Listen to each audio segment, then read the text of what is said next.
Welcome back. ધોરાજીના પૂર્વ ધારાસભ્ય લલિત વસોયાના કેન્દ્ર સરકાર પર પ્રહાર। તેમણે કહ્યું કે ખેડૂતોએ ટેકાના ભાવ અને પડતર માંગને લઈને દિલ્હી જવાનો નિર્ણય કર્યો છે। ભાજપની સરકાર ખેડૂતો પર દમન કરી રહી છે। સાથે જ તેમણે કહ્યું કે ખેડૂતોને દિલ્હી જતા રોકવા તે લોકશાહીની હત્યા છે।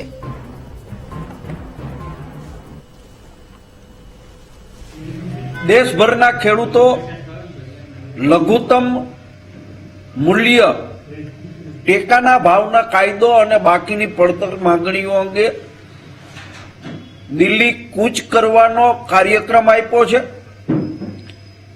કેન્દ્ર સરકાર અને ભારતીય જનતા પાર્ટીની રાજ્ય સરકારો ખેડૂતો ઉપર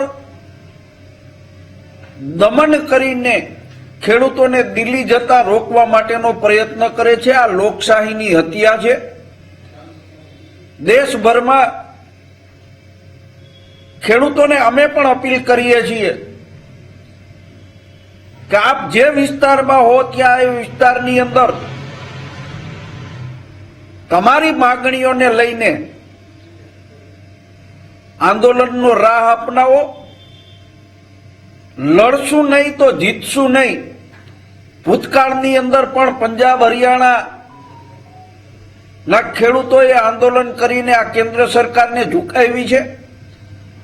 ચાલો આપણે સૌ સાથે મળીને આપણી માંગણીઓને લઈને કેન્દ્ર સરકાર સામે રોડ ઉપર ઉતરીએ અને જીત મેળવીએ। આ સાથે બુલેટિન